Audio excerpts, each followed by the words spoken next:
Relive it, die. What's the purpose of life? Brother Eddie gonna show you on the Deen Show. Bismillah, alhamdulillah, assalamu alaikum, peace be with you. This is the unique greeting, the greeting of the angels, the greetings of the messengers, and we're greeting you with that greeting here today. Peace be unto you.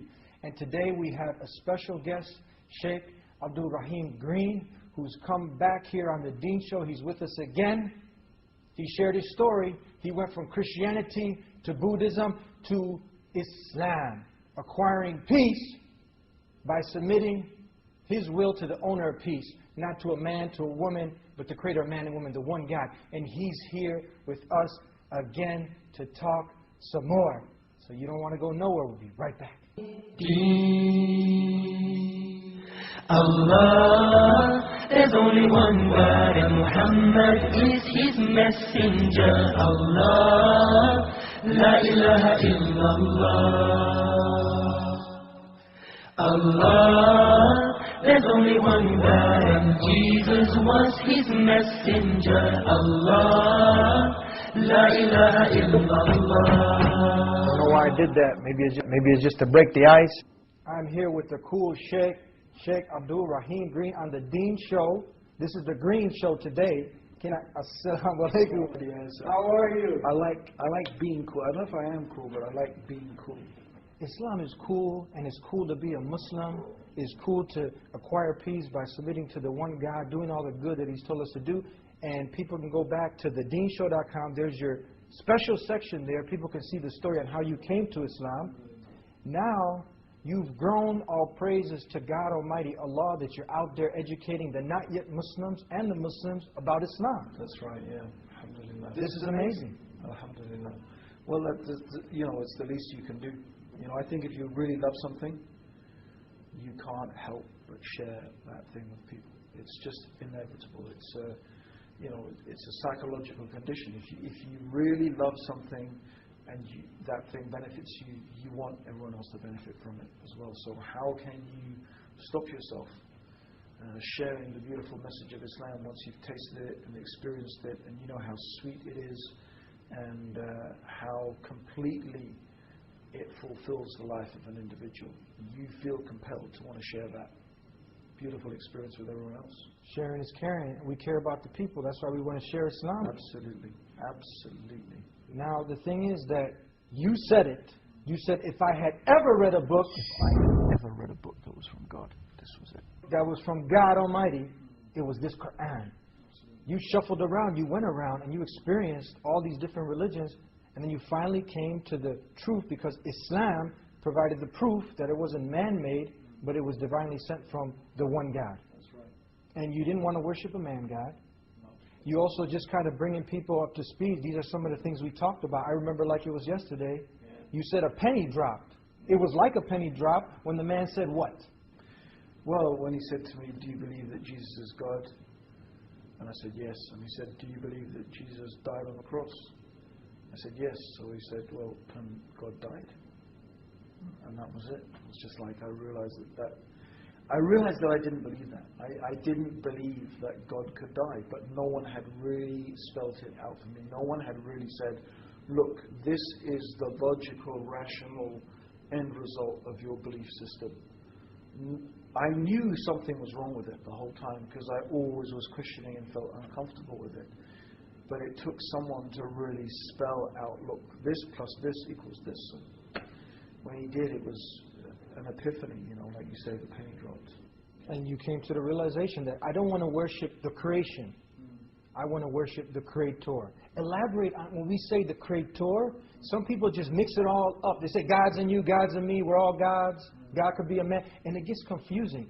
Define when we say the Creator and the creation, just worship the Creator. What do we mean?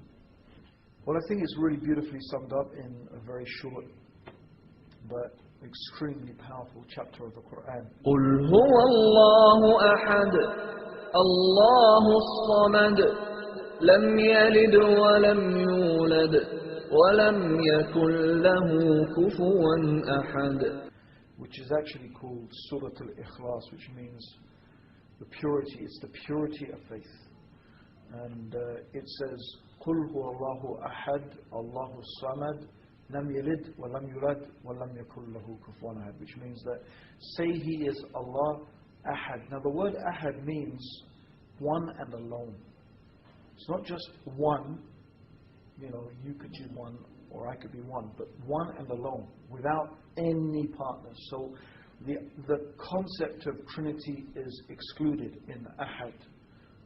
So Allah is Ahad, He is one and alone. And He is a Samad. A Samad means that God is the one upon whom everything depends. Everything needs God, whereas God doesn't need anything. So this idea that some people have that maybe by worshipping God you're making God stronger. It's like sort of maybe there's a competition between the gods and like whichever God gets more worshippers. No. Allah doesn't need anyone to worship. He don't need our worship. He doesn't need anything. He doesn't, because He depends upon nothing. Whether we worship Him or not, it doesn't make any difference to the fact that Allah is the sovereign, God is the sovereign of the heavens and earth. So He needs nothing. He's totally self-sufficient. Whereas, in fact, everything in the creation is entirely and completely dependent upon God. Lam yalid means He is not born. No one gave birth to Allah. So He didn't have a beginning. Allah is the ever-living. He has no beginning. Walam yulad. And also, He is not the begetter. Means God does not, have children. He doesn't have daughters. He doesn't have sons. So this whole concept of sons of God and daughters of God, this is reducing the Creator to being like some created thing. And وَلَمْ يَكُنْ لَهُ كُفُوًا أَحَدٌ. And that really seals it, that there's nothing that can be likened unto God. Allah, the created God, is not like anything in the creation. And this is really the essence of the monotheistic belief in Islam about God. Laysa kamithlihi shay. There is nothing that can be likened unto God. And I think really you find that a lot of religions, although they say we believe in God, but their concept of God, they've reduced Allah, they've reduced God to being almost like some created thing. In their minds, they don't really comprehend, they haven't really absorbed how great God is. And you find that in our call to prayer, when we start our ritual prayers, what is the thing that the words that we say again and again? Allahu Akbar. Allahu Akbar actually means Allah is greater. And you'd say, well, greater than what? What do you mean Allah is greater? Well, Allah is greater than anything you can imagine. Now you think about our universe. If you think about our galaxy, which is 10,000 light years across, that means if you traveled for 10,000 years at the speed of light, that's how long it would take to cross our universe. Wow. And our galaxy is one of millions in the universe. The universe is what? Billions of light years across. And this universe, the Prophet said, is like a ring in a desert compared to the kursi, which means the pedestal of the chair. And the kursi is like a ring in the desert. Can you just imagine a ring thrown in the desert? It's like compared to the throne of God. So how great is God? So this, when you really try and imagine how insignificant this creation is compared to the greatest creation of Allah, the throne, then how great is Allah? And so this idea that people have, how they've reduced Allah to being some man that breathes and eats and goes to the toilet, and they think that God is like some created thing with the weaknesses of a created thing, then they have not really understood how majestic and holy and great the Creator is. Before we go to break, did any of the prophets ever teach or preach that God was a man? Of course not. Never. How could they? Every messenger came and taught what I am talking about now. That nothing is like Allah. And you can see it in the Bible, you can see it, even the remains of the Bible. That there is nothing that can be compared to God. Those statements are there in the text. So this is the teachings of all of the messengers. Real quick, 30 seconds. You mentioned even some verses. I mean, was it Hosea that it says God is not a man? That's what it says, yes. For I am God, not man. So there you go. How can a man be God? The Bible itself confirms those teachings. The first commandment. Thou shalt love the Lord your God, and thou shalt not, the second commandment, thou shalt not make any graven images of anything in the heavens or the earth or in the sea, and you shall not bow down and you shall not worship them. I mean, that's the essence. You can't make an image of God because God has no image like anything. And this is what we're talking about. I know it's making sense, and it's making even more sense if you're sincere and you have an open heart and open mind. We'll be right back with more on The Dean Show. Back here on The Dean Show with Sheikh Abdur Raheem Green. On The Green Show today. This is The Green Show, ladies and gentlemen, on The Dean Show. I'm so excited that you're back with us. Alhamdulillah, it's great to be back, Eddie, as usual. Thank you for finding the time. And inshallah, we'll get to be together some more over the years if God Almighty gives us life. And then, hopefully, we do enough good deeds. We worship the one God, and we do the good that He's told us to do. And then He'll have mercy on us, He'll have grace on us, and give us paradise. That's the objective. That's the goal. That's where we want to get. Exactly. So tell us now, this was just an introduction. Now the question is, because many people, this is in their nature. This is something that is logical, rational. Just worship the one God and do the good that He wants you to do. Now someone writes in a question and says, you know what? Yeah, that makes sense. But how could God, who's so merciful and loving, how can He send a good person to the hellfire? And I think that somebody even asked you this question or many times before. Yeah. And how do you answer this? So we can clear out some of the confusion, and then we can clear the path for them to totally submit to the one God. Talk to us. Well, I think, first of all, we have to have a working definition of good. And this is a really big and very profound topic. Because if you merely define good as whatever is acceptable in your society, then you could argue that, well, in Nazi Germany, the good people in Nazi Germany were the ones who killed the most Jews. Is that a working definition of good? I think most people today would agree that there are some things that are absolutely evil. And they always will be, and they always have been evil. And, genocide, wiping out populations of human beings is something we pretty much agree upon is evil. But, imagine conceptually that the whole world was taken over by Nazis and we'd all been converted by Nazi propaganda to believe that we should all kill Jews, and we all think that the guy who kills the most Jews is a good guy. This is evil, obviously. Well, but this is the point, you see. When a person says, how can good people go to hell? My first question is, who defines what's good? Do you define what's good? Does society define what's good? From our position, we would say that the only one who has the right to define what is good is God. In fact, the very essence of what makes something good or evil is the fact that this notion of good and evil itself is anchored in a transcendental concept, meaning it's something beyond ourselves, right? And so that is very, very important, the concept of good and evil. So the first thing I talk about is, well, who defines God, right? It can't just be, who defines good? Good can't just be defined by society or by you or me. So when a person said, why do good people go to hell? I'd say, well, who said that's a good person? Who decides what's good? Who decide what makes a person good? The other way to think about it is that truly good people don't go to hell.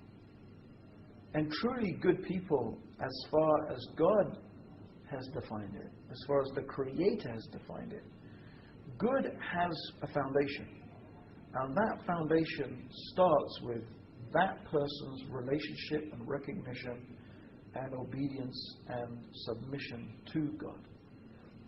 Sometimes people find this a hard concept to get their heads around. So what I try to do is explain this concept in a way that's a little bit familiar to us. And of course, in no way do I want to compare God to any created thing. Yes. I'm just trying to give the concept some framework through which we can understand it. So right. I want you to imagine, right, Eddie, you're a sort of journalist, right?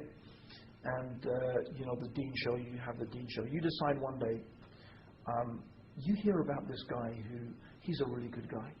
He gives lots of charity. He's kind to kids. he's good looking like me, and like and all the, I don't know, whatever, right? Whatever you think, this guy is a great guy. Yeah.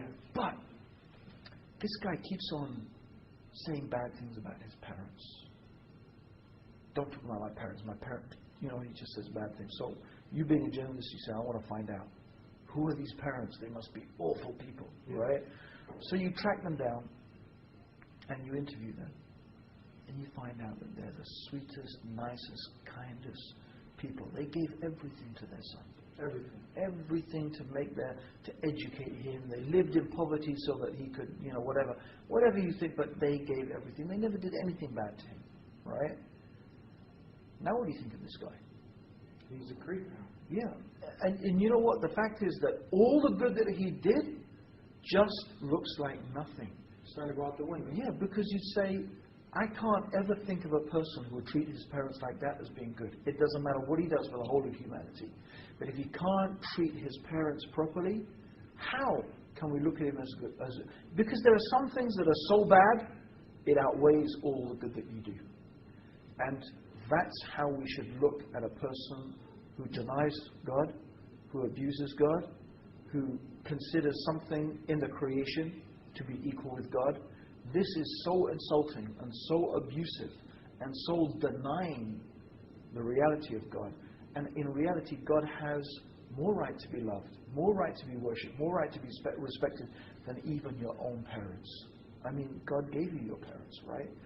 So this really emphasizes the point that you can do something that is so bad that it outweighs all the good you can do. And that is what shirk, or making partners, or making equals, denying God, denying God's prophets, denying His religion, turning away from God. In the eyes of God, it is so bad that whatever you do outweighs the evil of making partners with God, of denying God, outweighs whatever good you can do. Right? And so this is the context in which we have to understand this issue. When people say, oh, how can a good person go to hell? Well, we'd say, number one, a truly good person would never go to hell. But yes, a person may seem to do nice things and good things and help other human beings and maybe be so charitable and this and that. But at the end of the day, if they have not recognized God and obeyed God and committed themselves to treating their relationship with God in the right way, then the evil of that outweighs all the good that they have done. And by doing God's will, by doing what the Creator wants you to do, He tells you to be the most merciful to your parents. You see, He tells you to be good to everyone. Absolutely. See, here's the point, that in Islam, you give your rights to God. You see, we will talk about rights, human rights, animals' rights, probably even the trees' rights, right? Okay, and that's good. It's good that everything has rights and we should treat everything. But how about the right of God? How about the duty and the right and the obligation that we owe to our Creator? This is the most